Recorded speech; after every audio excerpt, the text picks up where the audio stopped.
Hello students, आज की video में जो मेरा टॉपिक है वो है reflection of light through a glass slab. Reflection of light through a glass slab कि यदि ग्लास स्लैब में से कोई लाइट पास होती है, अच्छा रिफ्रैक्शन पहले ही पढ़ चुके हैं। जब लाइट की रेज एक मीडियम से दूसरे मीडियम में जाती है तो उसे हम क्या बोलते हैं, रिफ्रैक्शन। और यदि उसी मीडियम में वापस आ जाती है तो उसे क्या बोलते हैं, रिफ्लेक्शन। तो रिफ्रैक्शन और रिफ्लेक्शन दोनों में आई थिंक कन्फ्यूजन आपका दूर हो गया होगा।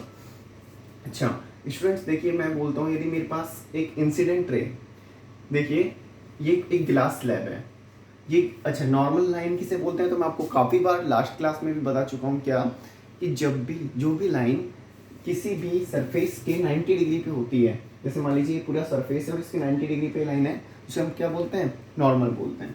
तो मान लीजिए नॉर्मल लाइन है जो कि इस ग्लास स्लैब के 90 डिग्री पे है, तो जब भी कोई इंसिडेंट रे आई तो आपको पता है कि दो रूल्स मैंने आपको बताए थे। अच्छा ये मान लीजिए एयर मीडियम है, कौन सा, एयर।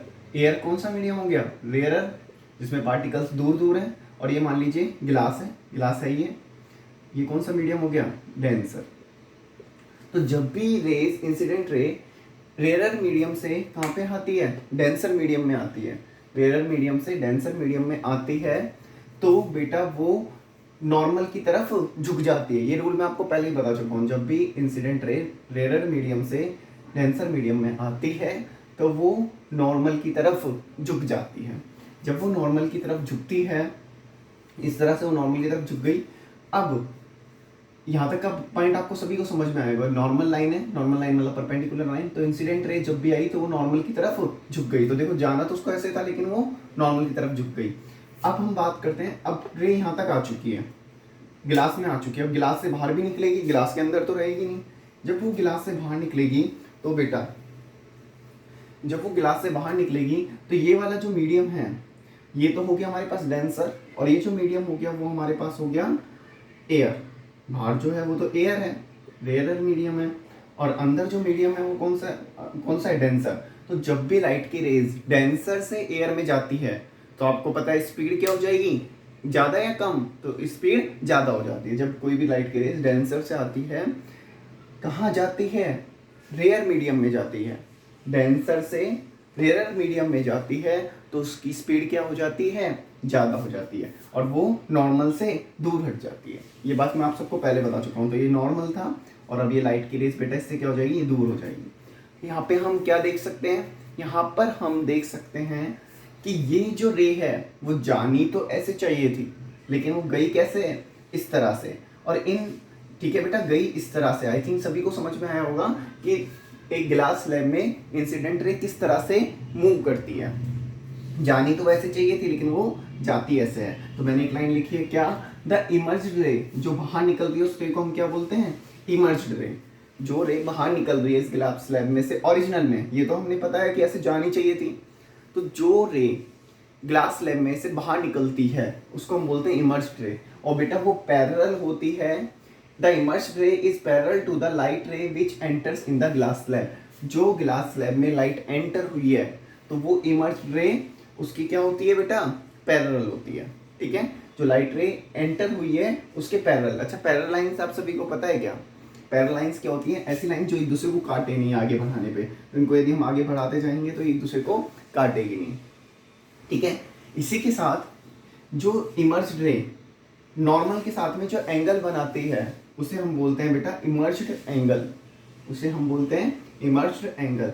नॉर्मल और ये लाइन जो इमर्ज्ड रे नॉर्मल के साथ में जो एंगल बनाती है उसे हम क्या बोलते हैं, इमर्ज्ड एंगल बोलते हैं। नॉर्मल रे, नॉर्मल के साथ जो इमर्ज्ड रे एंगल बनाते हैं उसे हम बोलते हैं इमर्ज्ड एंगल। इमर्ज्ड रे और जो पहले से लाइन जो जाने वाली थी, देखो द लैटरल डिस्प्लेसमेंट इसे बोलते हैं द परपेंडिकुलर डिस्टेंस। इन दोनों के बीच की परपेंडिकुलर डिस्टेंस, मतलब इससे भी 90 डिग्री पे हो और इससे भी 90 डिग्री, दोनों के बीच की जो परपेंडिकुलर डिस्टेंस है, किस किस के बीच की, इमर्ज्ड रे और ओरिजिनल रे, इंसिडेंट रे कह सकते हैं आप उसे। तो इमर्ज्ड रे और इंसिडेंट रे के बीच की जो परपेंडिकुलर डिस्टेंस है बेटा उसको हम बोलते हैं लेटरल डिस्प्लेसमेंट। तो यहाँ पे हमने अभी इतना ही देखा है कि एक ग्लास स्लैब है, इसमें से यदि कोई रे आती है तो ये रेयर मीडियम है, तो डेंसर मीडियम में जाएगी तो नॉर्मल की तरफ झुक जाती है। अब वो डेंसर मीडियम में आ चुकी है तो वो एयर मीडियम में जाएगी तो नॉर्मल से दूर हट जाएगी। जब वो नॉर्मल से दूर हट जाएगी तो हमने बोला कि इस वाली रे को हम बोलते हैं कौन सी रे, इमर्ज्ड रे। जो बाहर निकल रही है उस रे का नाम क्या है, इमर्ज्ड रे। मैं यहाँ पे लिख भी देता हूँ चाहे, इमर्ज्ड रे।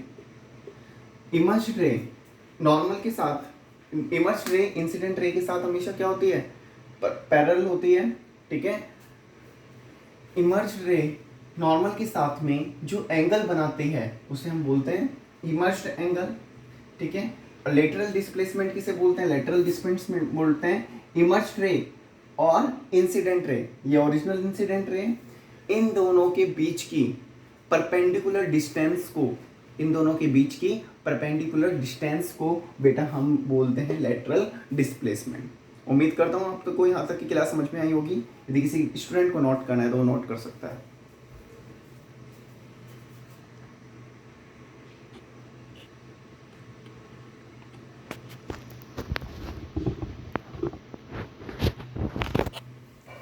ओके स्टूडेंट्स, आई थिंक आप सभी ने नोट कर लिया होगा। जो मेरा इसी के साथ जो नेक्स्ट टॉपिक बढ़ता है refraction of light in glass slab के बाद में, वो हमारा आता है रिफ्रैक्टिव इंडेक्स।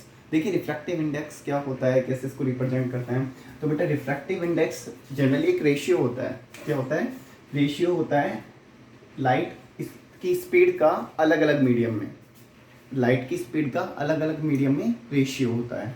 और क्या, रिफ्लेक्टिव इंडेक्स। इसको हम एन से भी शो कर सकते हैं, सिंबल से।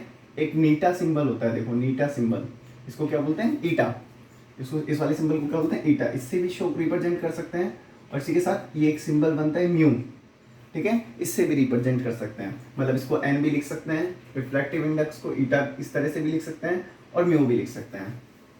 इसको समझने से पहले हम एक दो चीजें देखते हैं। तो सबसे पहला आता है एब्सोल्यूट रिफ्रैक्टिव इंडेक्स। अच्छा, रिफ्रैक्टिव इंडेक्स आप सभी को समझ में आ गया क्या होता है, ratio of lights, ratio of lights होता है, ठीक है। अब हम बात करते हैं बेटा सबसे पहले एब्सोल्यूट रिफ्रैक्टिव इंडेक्स। तो देखिए एब्सोल्यूट रिफ्रैक्टिव इंडेक्स क्या होता है, it is defined as the ratio of speed of light in vacuum to the speed of light in medium. कि ये एब्सोल्यूट रिफ्रैक्टिव इंडेक्स, आप रिफ्लेक्टिव इंडेक्स आप सभी को ये पता चल गया कि रिफ्लेक्टिव इंडेक्स क्या होता है, रेशियो होता है। सभी को पता चल गया लाइट स्पीड्स का क्या होता है, रेशियो होता है। अब हम बात करें एब्सोल्यूट रिफ्रैक्टिव इंडेक्स की। तो इट इज डिफाइन, तो ये एब्सोल्यूट रिफ्रैक्टिव इंडेक्स क्या होता है, एब्सोल्यूट रिफ्रैक्टिव इंडेक्स होता है कि ratio speed of the light in vacuum, और उसका रेशियो किसके साथ, speed of light in the medium.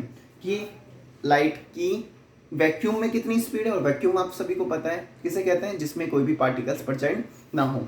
तो लाइट की वैक्यूम में कितनी स्पीड है और उस लाइट की मीडियम में कितनी स्पीड है, यदि उन दोनों को अपॉन में रख दें या फिर उन दोनों को रेशियो में रख दें तो बेटा हमें क्या मिल जाएगा, एब्सोल्यूट रिफ्रैक्टिव इंडेक्स। तो हमने लेट कर लिया कि speed of light in medium, कि लाइट की मीडियम में तो स्पीड है कितनी, v, और speed of light in vacuum कितनी है, c।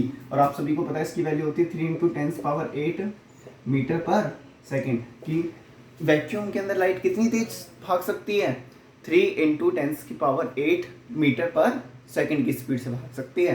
तो हमने बोला एब्सोल्यूट रिफ्रैक्टिव इंडेक्स किसे बोला, कि speed of light in vacuum, कि वैक्यूम में लाइट की क्या स्पीड है, अपॉन में speed of light in medium, कि उस मीडियम में लाइट की कितनी स्पीड है। इन दोनों के रेशियो को बेटा मैं क्या बोलता हूँ, absolute refractive index. Absolute refractive index होता क्या है, तो हमने, आपको पता है रिफ्रैक्टिव इंडेक्स का फॉर्मूला क्या है, एन से रिप्रेजेंट करते हैं।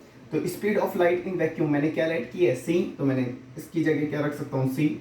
Speed of light in medium is V. तो बेटा मैं कह सकता हूँ रिफ्लेक्टिव इंडेक्स एक रेशियो होता है लाइट की स्पीड का, अलग अलग मीडियम में लाइट की स्पीड का। तो ये ऊपर वाली कौन सी ली थी हमने, एब्सोल्यूट में क्या लेंगे, ऊपर तो लेंगे वैक्यूम का और नीचे किसका लेंगे, मीडियम का। तो उससे तो हम क्या बोल देंगे, एब्सोल्यूट रिफ्लेक्टिव इंडेक्स। तो रिफ्रैक्टिव इंडेक्स सभी को समझ में आया, it is a ratio of speeds, light speed भी बोल सकते हैं। इट हैज नो यूनिट्स, इसकी यूनिट्स नहीं होती क्योंकि इसकी यूनिट इस वाली यूनिट से कट हो जाएगी।